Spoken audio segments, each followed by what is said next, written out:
Welcome to Kingdom Conversations, everybody. I'm your host, Jason Hendrickson, and today we are doing a Black History tribute to a living legend. And I really wanted to do this before the month was over because, as you guys know, we are in Black History Month, and we have. I believe he's a gospel historian. He's one of my longtime friends. He is from New York City, but he resides somewhere else now. I'm going to let him tell his story, but he's about to take us down memory lane. And when I tell you, he's about to school us, and we're about to pay tribute to a living legend that's going to come on the show with us. I want everybody to put your hands together. If we were in the audience, and I want you to receive my guy, my brother, my friend, Gene Andrews. Gene, what's up, my guy? What's going on, brother? Listen, man, I'm just excited to be doing this with you, man, and I'm excited that you consented to come and just have this Black History moment with us, because I think one of the disadvantages of our generation is that there's a lot of things we don't know, and we've never even had access to some information. But today we're going to be dealing with specifically gospel music, and you are what I call a walking, talking museum. We was on the phone the other day, y'all, and Gene was just schooling me. I'm talking about taking me back to the 1950s and all that. But listen, Gene, introduce yourself to our audience and tell us a little bit about yourself and what we're going to be talking about today. Well, I appreciate you, Jason. I live in the ATL now, doing the music still, branched off in the film now. You'll be the first to hear this. I think I told you, but this will be the first on Facebook Live. You're getting it hot off the press. In April, I'm launching my network called Mahogany TV, empowering women of color. Wow! And congratulations, man! It will be seen everywhere in the world, but China and Korea. So if you people out there have any great content, they know how to find me. Such as Kingdom Conversations, a show like this. You know it. Exactly. Of course. Why not? Yes, sir. Yes, sir. But it's all about empowerment. And, like I said, I've been around gospel music since I was 3 years old. So I came up singing with going to institutional other churches, doing Joe Bostic. If people don't know who Joe Bostic is, I can give them a little history on Joe Bostic. He was one of the first radio announcers that actually bought Mahalia Jackson. I think I sent you that little pamphlet today. A little dollar pamphlet. And so Joe Bostic pretty much was the man of gospel music back then. There was a young man, well, he's not young now, but there was a man he was young then. His name was Joe Crane. Joe Crane was a white man with a deep voice. He was right over there at WWRL. With Rocky Bridges, of course. So I'm taking you way, way, way, way back. Then, of course, there was Savoy Records, but then it was Savoy. It was Savoy with an R in it. So it was more like Savoy Records before it became Savoy. Wow. Yeah. So, a lot, and then my dad started promoting gospel music, bringing James Cleveland, bringing the O'Neill twins. He brought the Tommies. He gave everybody in Brooklyn a chance to be on his programs, even when Timothy Figueroa was probably 5 or 6 years old. Wow! Put her up on he gave those platforms and introduced gospel artists like the Voice Supreme, Archie Dennis. I mean, I'm going back, man. I remember when I was singing with I would go to Philly and sing with the Savettes, which became the Philadelphia Mass Choir. A lot of people don't know that. Listen, Gene, I don't want to cut you off, but there's somebody on here. Listen, I love doing this connection. You're in Atlanta. Gerald, I think, is in Atlanta. You're starting your network. You got to check out Gerald Kelly and his sons. Okay. Gerald Kelly is a monster comedian. I'm talking about a straight beast. And he got 3 sons that are beasts.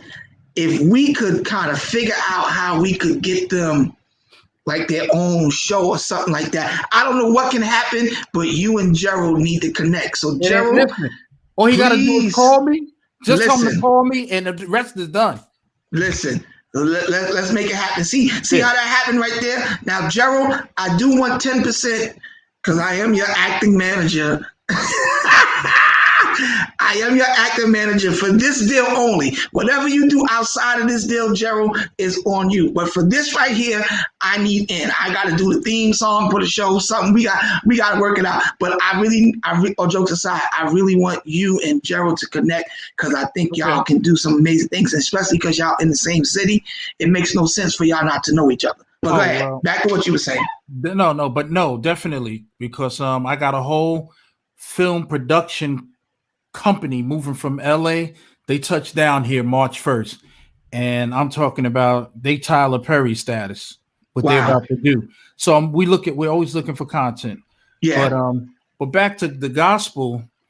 So I was fortunate enough to come up in a time when, before Timothy Wright even became an artist, he was playing for a choir called New York Community Choir. Isaac Douglas. Yes, sir. People don't realize who Isaac Douglas was. But Isaac Douglas was a giant. As you know, I honored a giant yesterday, Dorothy Norwood, who I had the pleasure of performing with. You had Mighty Clouds of Joy, James Cleveland, Shirley Caesar, Brooke Benton, Dorothy Norwood, Isaac Douglas, BMCM choir out of Nashville, Tennessee. I mean, they must have had 20 groups at Madison Square Garden, and the ticket was only $6. Wow.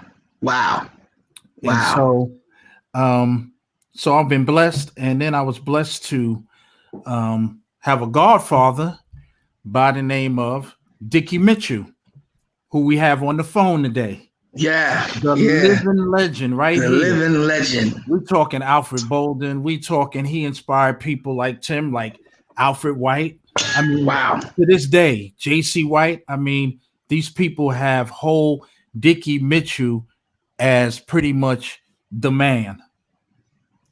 And his record, I mean, his resume speaks for itself. We're talking Alex Bradford. We're talking people before we were even here. Shirley Caesar, of course, James Cleveland, Dixie Hummingbirds, the Banks Brothers, Lawrence Robinson. The biggest one is he played for the March of Washington for Dr. Martin Luther King and Mahalia Jackson. Wow, that's him on the piano. That's him on the organ. On the organ. Yep. Wow. And so I have him. He was kind enough and gracious enough for you, Jason. You know, I asked him. He said, "Okay, for you." I got him on the phone right now, so you know, he's not Zoom savvy. I get it. I got him right here. Hold on, I'm gonna put him on the mic. Can you hear him, Dickie? Yeah, I can hear him. Oh, can you hear him? Dr. Mitchell, how you doing, sir? Oh, pretty good. Good for a young man at 95. Listen to me. I got to tell you, sir, it is an honor to be talking to you, man. I am so blessed. I saw a clip of you playing the other day on Gene's page, and I got to tell you, man, thank you for me being a musician and to know that I'm standing on your shoulders, and for you to be 95 years young and still killing the way you're killing, man. It's amazing. So thank you so much for being on our show today. Mm-hmm. He even talked to OG. I missed your last statement. I got another phone trying to get to, but I'll get to them after I talk to you.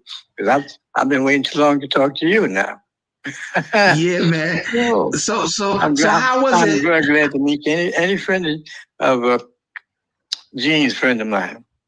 Thank you, sir. Thank you. I'm honored to be called your friend. So, man, Gene just said something very powerful. You were the organist at the March on Washington for Dr. Martin Luther King, and you played for Mahalia Jackson. Can you please tell us what was that like? Well, I really went to. I was working with my aunt's school, and I drove a bus of kids down there, and that's why I happened to be there.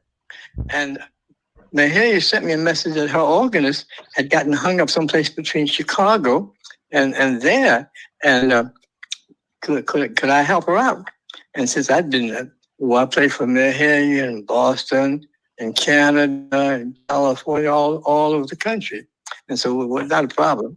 Because she was one of the greatest gospel singer I've ever had to work with. She was a doll, a real lady, and she thought she could sing. So I ran over there, hopped on her. I said, "What you gonna do?" She said, "Don't worry, whatever it is, you'll know it." I stayed there all while she sang there. I went back to my kiddies, and it was really a day to behold. Wow, that's amazing. So how long would you say you've been playing organ and piano? Well, I started playing first with piano, taking piano lessons from a lady in Baltimore, and I was only 10 years old. Like I said, I just turned 95 last year, so that's about Wow. 85. Oh, yeah. But it's 85 been years. a wonderful life. You meet such unbelievable people, and Mahalia was one of the greatest. James Cleveland, I was very impressed by because he was always a friend. The Banks brothers were good friends. You know, in those days, gospel music was really something to behold. Mm. Okay, and your name, sir? Jason Hendrickson. Jason Hendrickson. Yes, sir. Hendrickson. Okay. Yes, sir. Oh, I'm very glad to meet you, Mr. Hendrickson. Likewise, sir.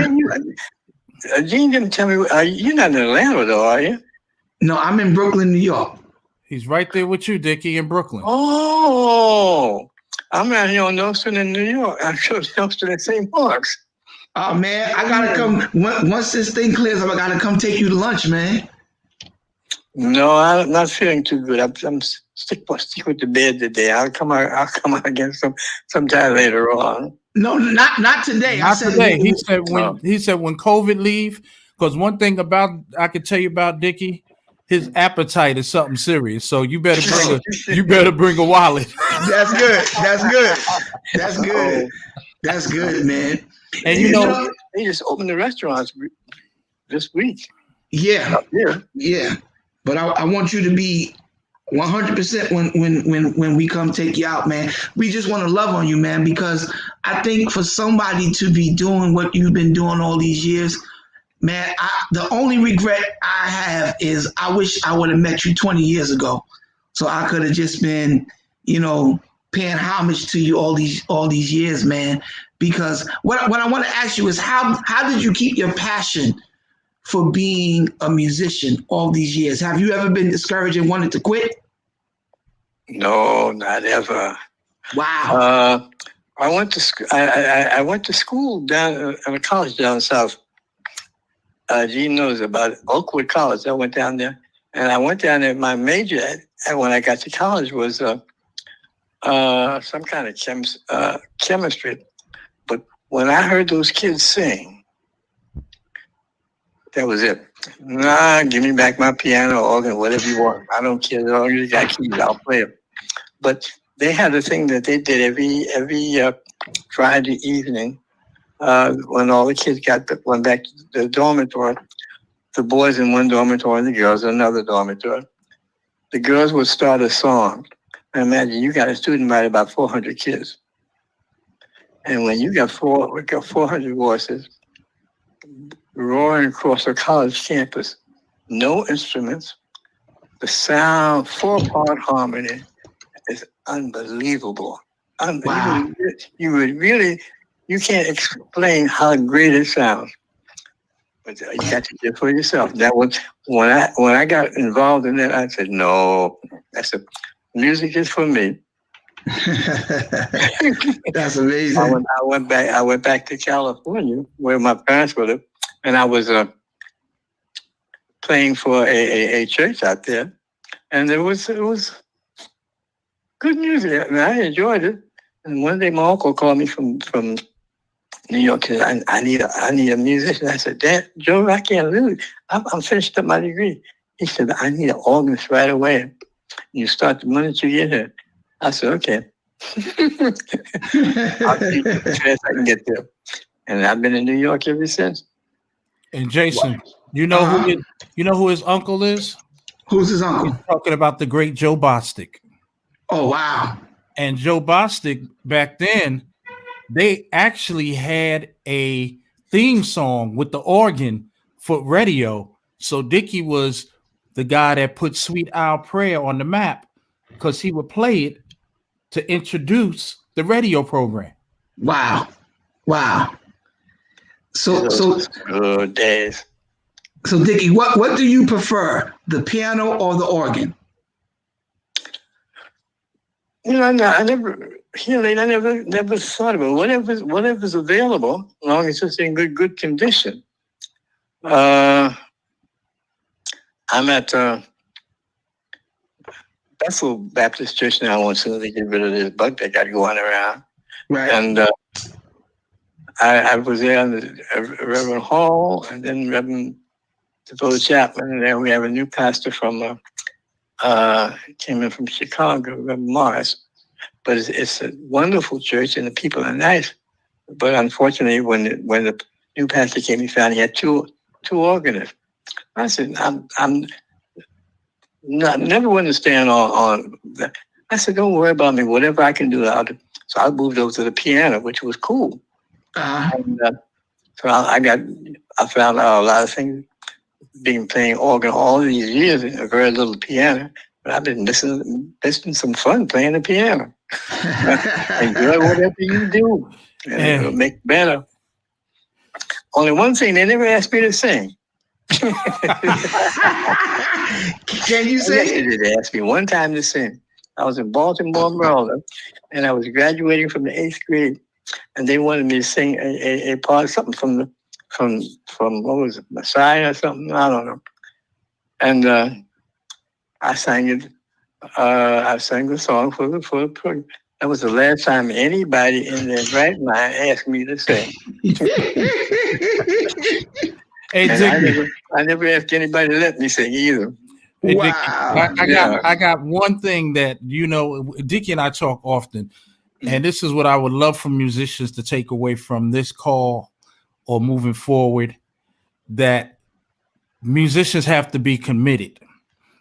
When they say they're going to do something, I just told him that the other day. I said, one thing my dad and you always told me, be a man of your word and be committed.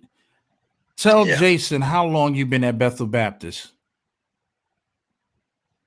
Oh, I don't know exactly. It's a little over 50 years. One church. That's crazy. One church. Wow. Mm-hmm. Yep, a little over 50 years. Because I don't know. I'm always so cute after I got there and I began to know the people. Then one day I decided I can have some fun. I went out and bought me a yellow Mustang convertible.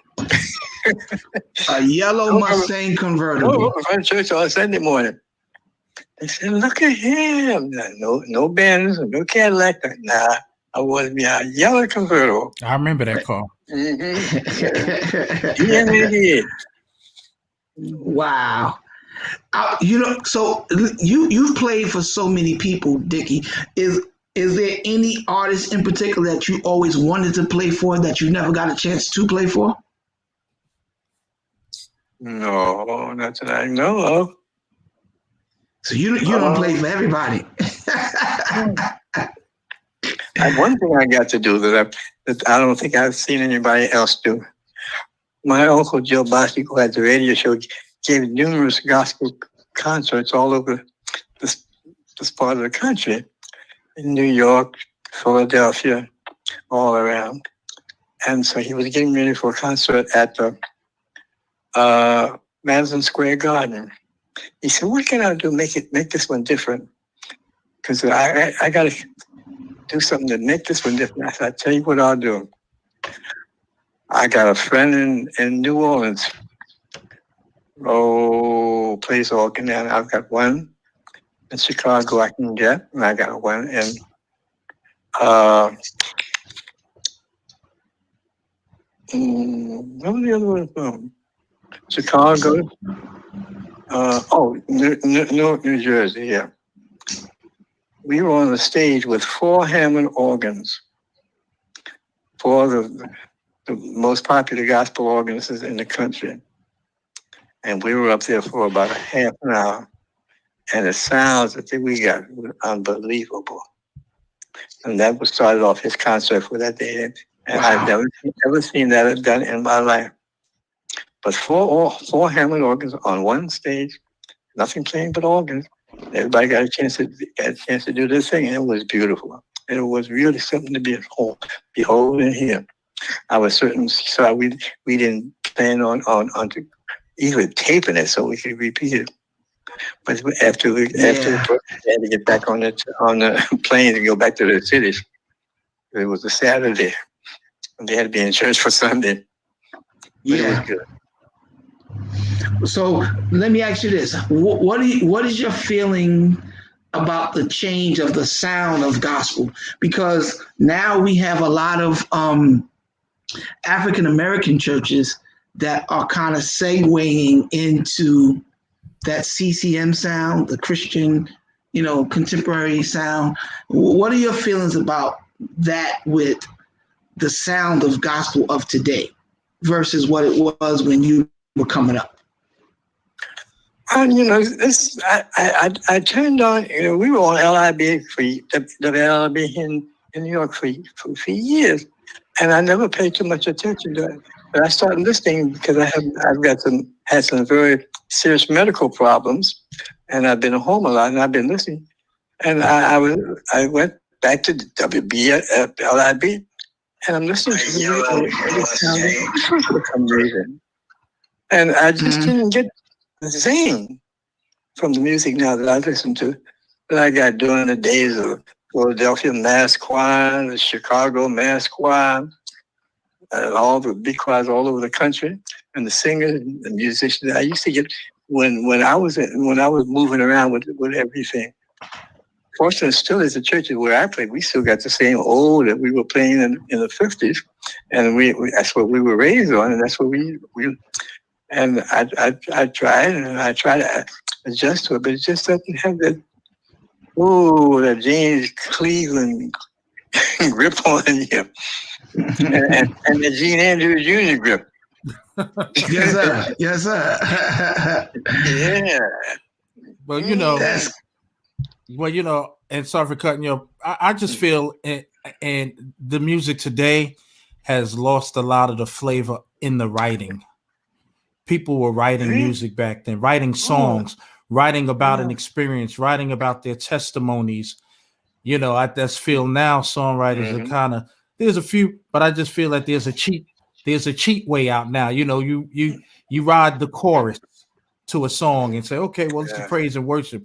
Back then, there was some redemption, and you could feel the music. Right, and Reverend the words. Cleveland wrote, great song. Robert Fryson. These guys were taking time to write. So whether it took them a month or two, you had guys like Henry Davis and Dickie. Henry Davis said to tell you hello. Yeah. Henry Davis, man. These guys wrote music, man. I gotta hip you to Henry Davis, Jason. If you ain't hip to him, we gotta get him on the show. We talking about a brother that played for Billy Graham.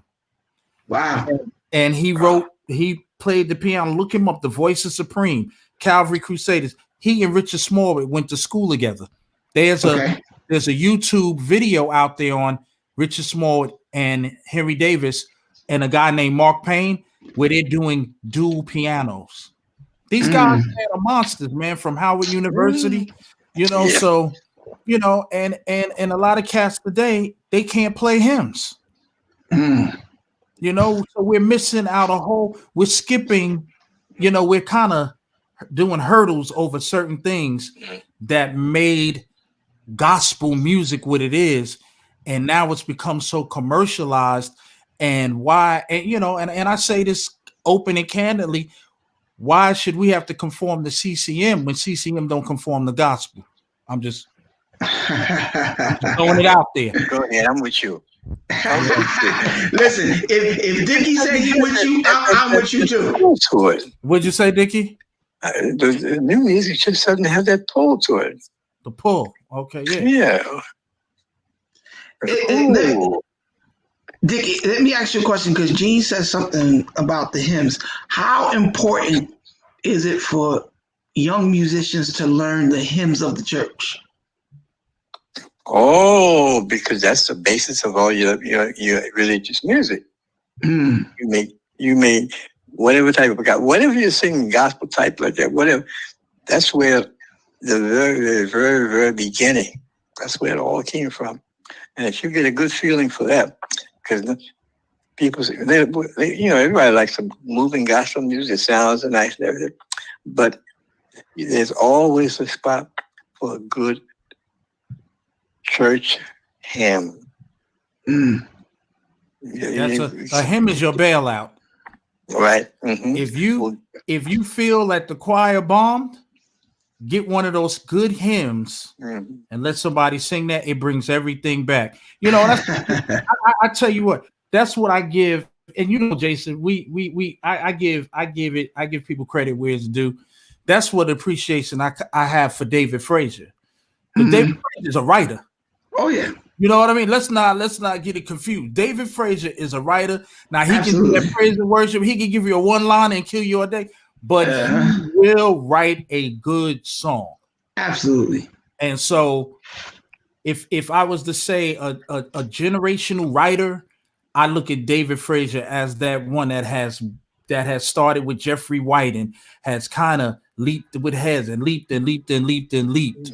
And so again, I agree with Dickie because if you look at hymns, look how many great hymns we do have, but look at all the verses. Mm-hmm. They're not one verses. No. Some of them you get tired of singing all the verses and you go, I'll sing 1 and 4. Right. But at least put the work in. Yeah. And we'll get over in any church. It gets over. That's the truth. That's the truth. You can't go wrong with a hymn. Can't go wrong with him. Dickie, do you still practice? What? Do you still practice piano? I still did what you said. He said, "Do you practice? Do you practice any?" No.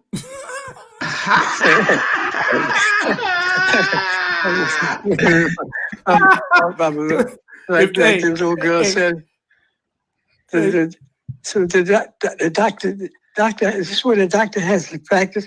He ain't supposed to be practicing. He was supposed to learn that when he was in school. Why people practicing medicine in the office? He didn't learn how to do that in school. That's not great encouragement for the young musician, then. No.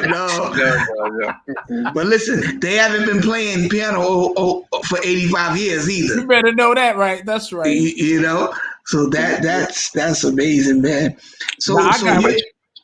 But who's piano player? I always marveled at. Who's that? Every time he sit down at the piano, I marveled at James Cleveland. Really? Really? Because I when he started having the convention around the country, I found everyone I could possibly get there. And since I got to Bethel, the minister always made sure you got to go because you got to keep up with everything. But James was such an unusual musician, and he was a nice dude too. I used to get out of my bed at 6 o'clock on Sunday morning and drive from New York down to Philadelphia and pick up him and the gospel airs who was best folk. I can't remember. My memory is shot. Best folk, the boy who sang "Old Ship of Zion." I don't remember. And bring them up to be on Joe's Sunday morning program, which was live. And it was amazing. Once James sat down to the piano, it was unbelievable what he could do. He was one Wow. of a kind. But anyhow, well, you gentlemen, it's been a pleasure. And I was very, I can't find the adjective now. Unbelievable, good, but great morning for me. Dickie, I got one question for you. I didn't do it. How What's that? I got one question. How important is it for a musician to be able to play in every key, or do you think the transpose button is the best way? No, because you don't know where you're going to find a transposer. It's best to be able to play in every key. I have some difficulties with some keys, but I try to work around it. And when you can't get it, you fake it. You can usually make it through without too much problem. But you know, learn them keys. Yeah. If you were to give any parting encouraging words to the young guys coming up now, what would be a nugget of wisdom from Dickie Mitchell to the young musicians coming up now?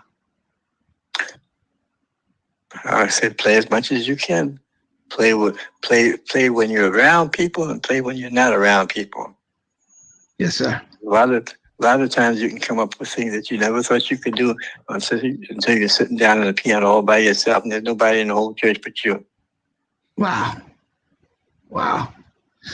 Well, I got to tell you, it's been an honor talking with you, sir. And I am so proud to have met you and connected with you. And I'm very happy to meet you too. Yes, sir. See you soon. Yes, and I'm telling you, once all this stuff clears up, I'm serious, Dr. Mitchell. We gonna come love on you, man, and take you to lunch or do something, man, just to show you how much we appreciate you and thank God for your life, man. Oh, thank you, sir. Thank you very much. You know who you also know who Dickie was really close to and admired? The late Bishop Nathaniel Townsley. Oh, wow. Yes, sir. Oh, Another legend. Oh, yeah. Yeah. Another legend, yeah. He was such a nice person. Absolutely. One of the greatest. Mm-hmm. One of the greatest. Everybody loves Bishop Townsley. Everybody loves him. Yeah. Man, this has been great, man. So I don't want to keep you, Dickie, man, but thank you so much for coming on our show, Kingdom Conversations, and we definitely going to connect with you soon, sir. Okay, well, good Lord willing, I'll be here. Yes, sir. Yes, sir. Right. Because he said he's going to buy a car as soon as the spring comes. Yeah, now what kind of car are you going to buy, Dickie? What is another convertible? I want a Hyundai. A Hyundai. Okay. Yeah, Hyundai. Yeah. They got some really nice ones out now. Really nice ones. I need mainly for transportation. Yeah. These buses in the subway are killing me. Yeah, man. Yeah, that's good. So funny. Now I had my daughter. I got 3 kids.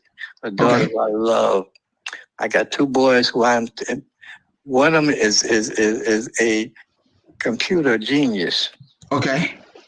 The other one, the oldest boy, he drives an 18-wheeler. He's a little bit taller than me, but I said, what idiot let you drive that big truck? I said, excuse me. But they're all very good, and I just wish I could see more of them. One's in Virginia, one's in South Carolina, and my daughter's in Virginia. And my daughter's my life. I love her. Yeah, that's a blessing. Yeah. I know what you mean. I got 3 girls myself, so I know how that feels, man. I know how that feels. Yeah. Yes, sir. I've had a lot of surgery in the past, I guess, 10, 15 years. First one thing, the other. And what has happened, and I didn't believe people when they told me it would happen, but it happened. When you have too much anesthesia, you begin to lose your memory. Mm. And I can't remember my phone number. I can't remember. You'd be surprised some of the people I know by name, and I'll look at them and I can't remember what their name is. But it comes with the territory. But I've bought a medication that's supposed to be taken care of. I'll see how it works as it goes along. But I'm still getting around.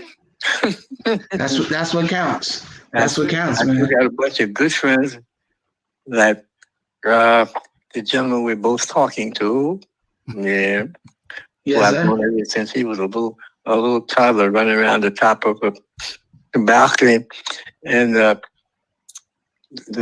church over on Lewis Avenue.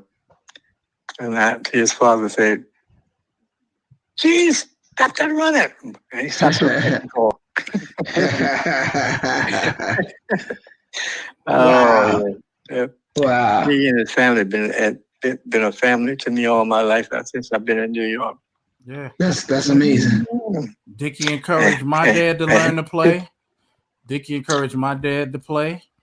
And then I followed behind. My dad had a bass guitar under the piano for Christmas one year. And it sat right there. I always jumped on that piano and jumped on the organ we had in the house because I always wanted to be like Gene Andrews Sr. and I always wanted to be like Dickie Mitchell. So when I ended up playing at Bethel Baptist to play with Dickie on Sundays, it was wound up playing better than both of us. Tell it like it is, now. Tell it like it is. He can outplay both of us. And we ain't gonna say because we taught him, because some of that stuff Gene played, we didn't teach it. I'm not going to learn that from him. Wow. Mm. That's good, man. Well, Well, Dickie, we're gonna let you roll, man. We appreciate this time, man. I mean, you know, your journey could go on for weeks, man. Weeks of just knowledge. Yes. Well, anytime you always get together, let me know. I'll show up. Okay, that's a bet. All right, we gonna hold you to that, man. That's a bet. All right, well, y'all be good. May the good Lord take a liking to you, as I said. Yes, and sir. I wish you success in all your endeavors. I know Fonzie gonna get along. Fonzie trouble dude when you get up to stop behind him and try to sing around him and play around. You better find somebody else you can deal with, because he's on a level all his own. I'm always on the go. Yeah, he's on a level all his own, and me and his father know it. Wow, that's powerful. There goes our boy. Yeah. That's amazing. That's amazing. Okay, y'all take care now. All right, Dickie. We'll talk soon, man. God bless you. Okay. See you the first chance we get. Okay. Yes, bye sir. now. Okay, bye. Yeah, brother, that's amazing. 95 years young, still playing, been at one church for 50 years, was the organist at the March on Washington. He played for Martin Luther King and Mahalia Jackson, and we just had him on the phone. And picking James Cleveland up from Philadelphia and driving him back to New York. Wow. Talk about Black history, man. That's amazing. Talking about humility, man. I mean, because we got musicians today, man, and like you said, Jason, it's just that's what I appreciate everything that Vincent, Brother Bohannon, was saying that day, because and I called you about that, because we have to, as not as musicians, but as godly people, we have to practice humility, man. Yeah, it starts with humility. Absolutely. I mean, we sell 20 CDs and we change our phone number and don't want to sing and be involved in church ministry no more. You know what I mean? And the thing is, there are a lot of people who have sacrificed their rent money or their light bill money to go buy your record. Mm-hmm. And at least you could do is show some humility, man. Yeah. Yeah. you know, and stay involved, and don't get disconnected. Because one thing I've always said, somebody had to help me where I got. Yeah. That's just real. Yeah. Somebody helped them where they had where they are today, Hmm. and they turn around and don't want to help nobody else. That's Yeah. crazy. Yeah. It's crazy. But It's I crazy. tell people all the time, man, if you want to establish yourself and extend your 15 minutes, because everybody gets 15 minutes. Everybody gets 15 minutes. But you have to learn how to turn your 15 minutes into 60. And the only Right. way that you do that is by pouring into other people. Because, when I'm hot, you may not be. But as I'm on my decline, if I made deposits in you and I show love and respect to you, on my way down and your way up, you'll grab me back. Oh, come on, Jay, come back up with me. And it just extends the 15. And that's one of the things that I've always been a master at, is knowing how to extend the time of the exposure that God has given me. And I Right. know the only reason why I still have a certain level of longevity in what we do is because I just know how to treat people. I'm just nice to people. I haven't always been a nice guy, but I try my best to always be nice to people and just make everybody feel like they're important, because the truth of the matter is everybody is. Everybody's important. You may not do what we do or can do it how we do it, but you're still important. Number one, because you're important to God, and you're also important to the process of us being able to do, man, what we do. So, Gene, man, you are somebody powerful, and a lot of people may have not seen you in a while, but you're still doing some great things, man. Bring us up to speed. You got the production company, the television network coming. What else you got going on, man? Like I said, man, I don't forget. I had to honor Dorothy Norwood. Had to do it. Mm, Had to do it. I sit on the cultural commission for the city of Alpharetta, uh, mm, and I'm doing diversification. Alpharetta is like the new well, it's a growing city like Atlanta, but it's a okay. very affluent city. I lives here. Keith Sweat lives around the corner from me. Whitney lived here. A lot of sports play. I mean, it's just a big city that's just growing. So I want to bring film festivals. I want to introduce more people to gospel. There's one African, two maybe, but there's one African American church here. There's another one. They're starting to get their numbers up, but I want to introduce this community to gospel music. Wait, Actually, yeah, wait, hold on. You said it's only two African American churches there yeah, just in it. that city? But one is really packed out. The other Hmm. is growing. Um, the city's growing, I and may I may need to a come lot of on down there and start me a opportunity. church, Reverend. That's what I said. It's an opportunity is here. I may We need to just come. got to Alpharetta, that's the name of the city, Alpharetta, Alpharetta, Georgia. Alpharetta, Georgia. Lord Jesus, Father, if it's your will, send me to Alpharetta, please, Lord. But it's a growing city, man. It's they got a beautiful art center. So I'm getting more involved into the community, and I guess you would say, I wouldn't say, I don't want to call it the politics of it, but Mayor Andrews don't sound too bad. So um Listen, that I'm rolling with the political people here. The mayor, awesome man. He's embracing everything that I want to do. Um, and sometimes you just don't know what you like. The Bible speaks of your gifts making room, yeah. and that doesn't just mean. And I told you that's what I appreciate about you. You're not boxing yourself in, Hmm. boxing yourself into the church. Right. And as I told you, because sometimes church hurt is the worst hurt. You find yourself really getting gutted by the church, and Yeah. and pastors, and I'm not nothing against all pastors, but we have, there's pastors that may have that controlling um mindset, and Hmm. you only move when I say move. This is my service, and this is how we do Hmm. it, and how we do this. Hmm. Sorry, this is how God does it. Right. Right. I'm just getting out of a situation where I had a preacher that kind of wanted to control everything, and it don't work like that. No, You know, no. it's about a spirit, and it's about you being you. You exercise your gift. Let me exercise my gift. Mhm. And I think sometimes it can come from people being insecure or Mhm. feeling like, you know what, you're making me have to push more than I need to push. Like Dickie said, you know, you get 85, it ain't much, it really not too many people learn, you Right. know. That's true. But if you say you're called, then you need to study to show yourself approved. You know, if I come equipped, then you come equipped. Absolutely. So I'm like I said, man, I want to talk to your guy. I'm open. I'm looking for content for the network. I'm just like I said, man. You know, I was fortunate enough and blessed to executive produce with James Robinson 3 of Youthful Praises records.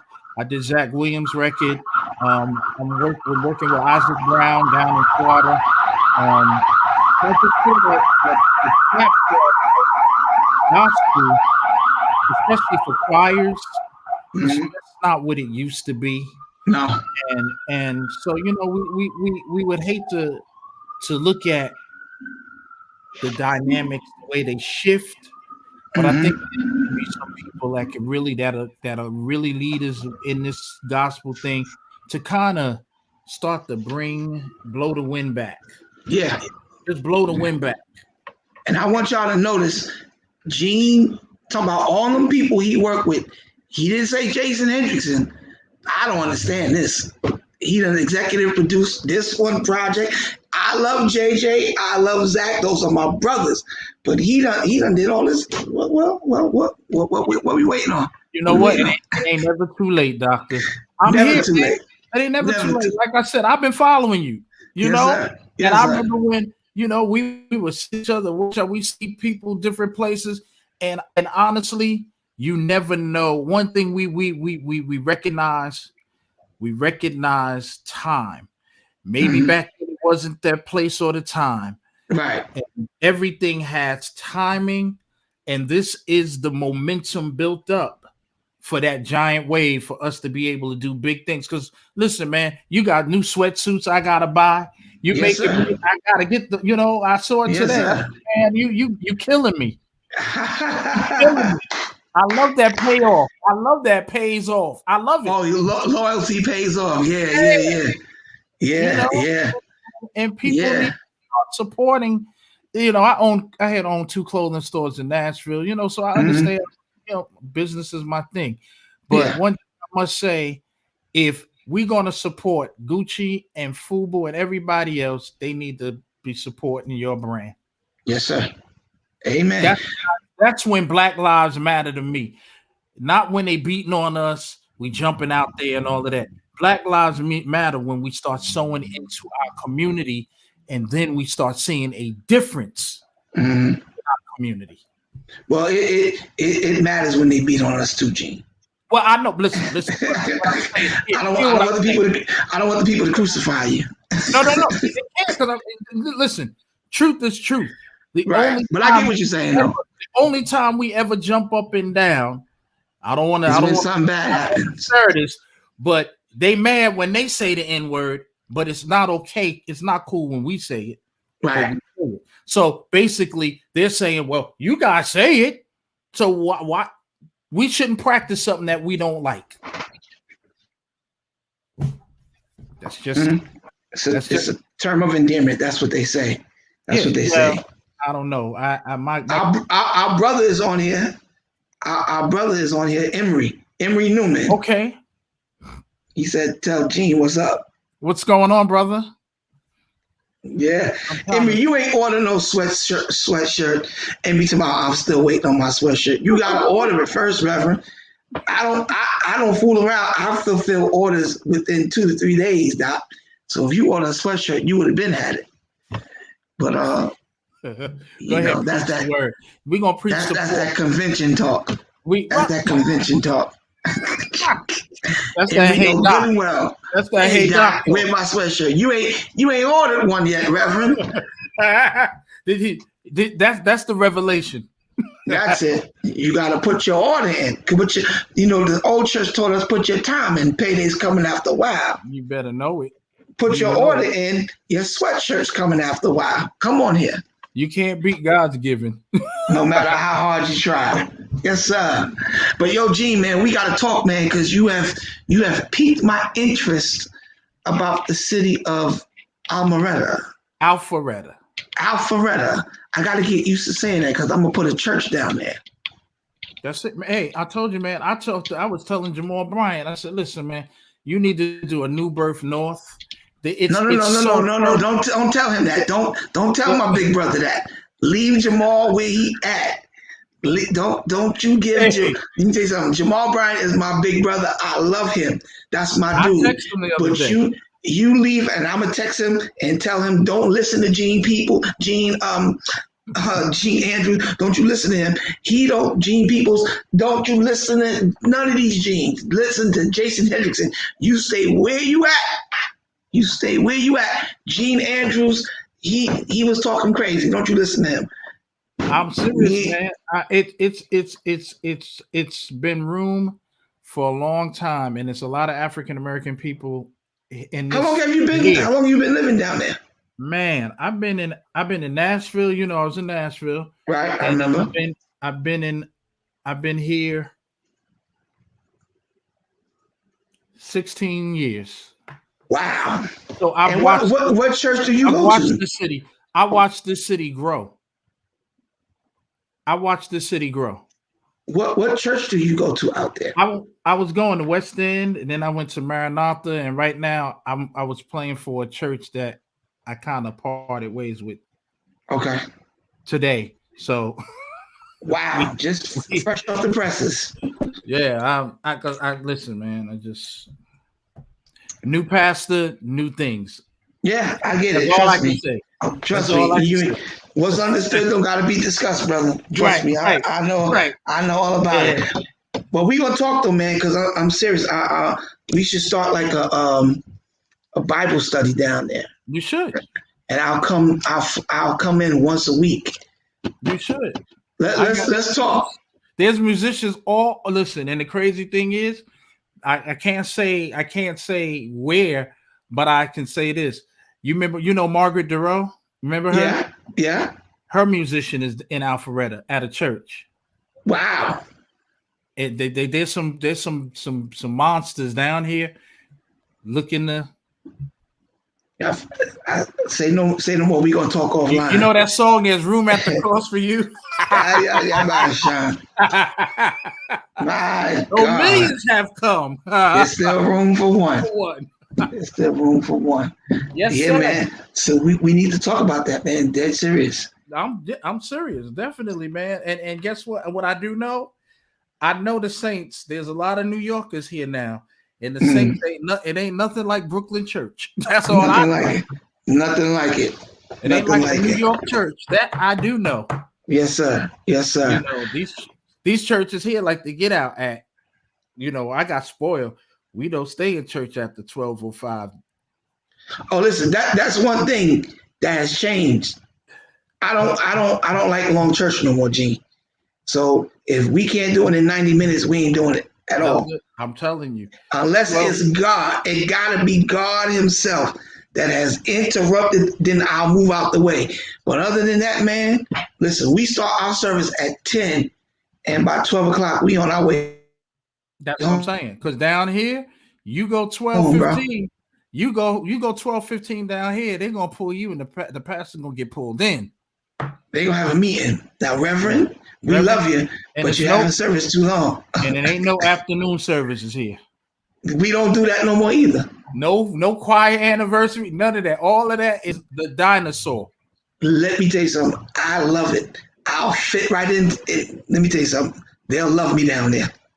Listen, if you want to do all that, you better have an 8 o'clock. Now, some folk got the 8 o'clock service. And like I don't know if you're familiar. The big church here is Charles Stanley's son, North Point Community. Okay. They have what they call campuses. It ain't even just a church, it's a campus. Okay. I mean, and if you get a chance, just go look at North Point Community. He got the Buckhead Church. He got 7 different churches. Oh, wow. But the main campus is right. I could walk to it. And when I tell you 30, 40,000. Wow. The Saints, when the Saints go marching in. Wow. And it's a different kind of church. Different kind of church. They got pool tables, video games, arcades, all that stuff for young people. Yeah. Yeah. Plays, puppet shows. So it's kind of like when I first got here, they told me it was church. I thought I was at Epcot Center. Listen, man, the kingdom is changing. The message has stayed the same, but the delivery definitely has changed, and I'm here for it, man. So, man, we definitely gonna talk offline because I'm very serious about this. Something clicked in my spirit when you said it, and we definitely need to talk about it. So, I will give you a call. But thank you, man, for coming on Kingdom Connection, man. This won't be the last time. Trust me when I tell you. Anytime, brother. But like I said, man, I admire you, man. Y'all hear from me. Y'all need to take a page out of Jason Hendricks, because what I do know is, and I told him on the phone the other day, he's out here helping people.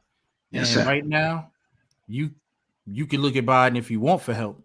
You can look at your congressmen or your senators or local people. Sometimes you never know where your help is really coming from. And that man right there, he trying to help you get your credit together. He trying to help you get your soul together, your spiritual life together, all of those things. Where do you find that in one person? Wow. Yes, sir. I'm serious. And then like you on here asking for somebody's offerings and all that other stuff. You giving away more than you getting. Yes, sir. Yes, sir. It's the truth. That's a word. I know that's a post. Yes, sir. What? Yes, sir. Don't ever get discouraged. Continue to stay encouraged, because at the end of the day, you never know how God shows up. Yeah. You just never know how God is going to show up. I'm a witness to that. When my wife passed away, my kids were 8, 10, and 11, but God showed up. Even in the midst of me saying, how I'm going to do this, how I'm going to do that, guess what? Son graduated college. He's married now. My other daughter took a promotion in Scottsdale, Arizona. And then my youngest son right now, I went to the mailbox a week ago, and I got his degree from Kennesaw University. Yes, sir. Yes, sir. That's what I'm talking about. Love to hear it. How God shows up. We can't love to hear it. Can't use excuses. Excuses are only good for the people that make them. That's it. That's it. Well, my brother, I'm gonna let you roll, man. This was an awesome hour, brother. Yes, sir. Man, to get Dickie Mitchell, man. Yeah, that's crazy, man. Crazy. And thank you for introducing me to him, to the living legend. 95 years old, still killing, still playing, still being faithful to ministry.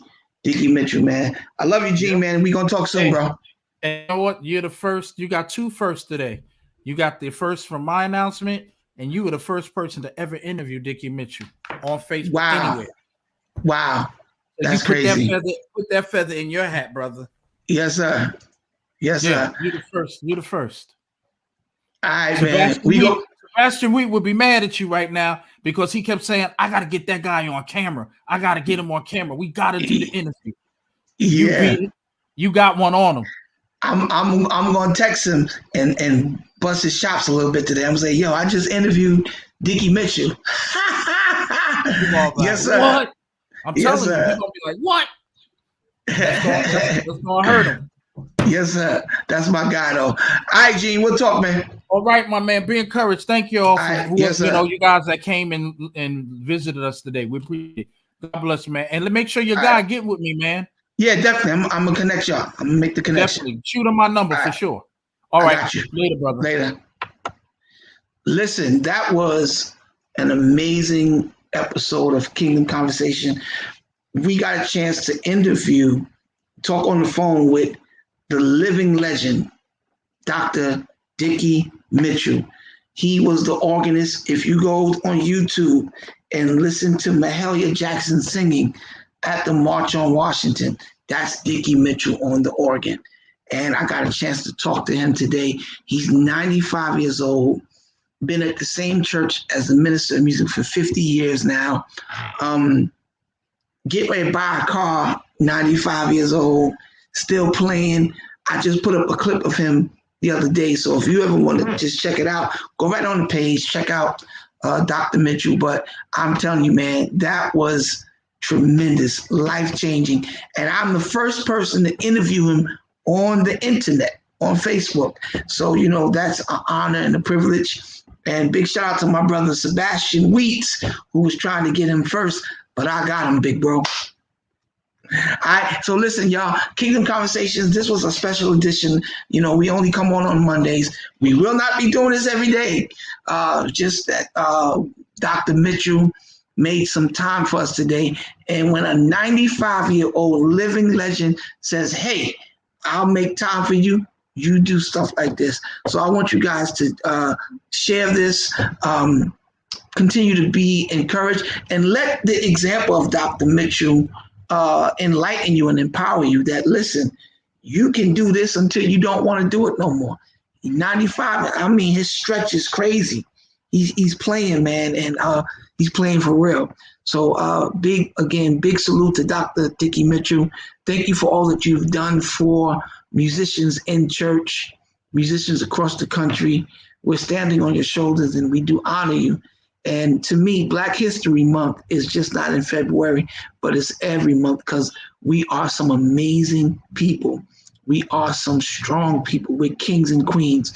And I think that we need to do stuff like this more often. Just take time out to honor one another and say thank you for the contributions that individuals have made. So we're going to do that and make sure that you tune in next Monday at 3 p.m. My special guest will be Dr. David Frazier, one of the most renowned gospel songwriters in the country, will be our guest. The week after that, we have Bishop Richard Hartley from the new hit TV show on the USA Network, The Rev. He will be our special guest right here on Kingdom Conversations. And we got some amazing guests lined up for the remainder of the year. So I want you to keep tuning in every Monday. And who knows, you know, with my boy Gene starting his network, this show may, you know, we don't know what's going to happen. But for right now, we're just here on Facebook and YouTube. And I want you to continue to share the video.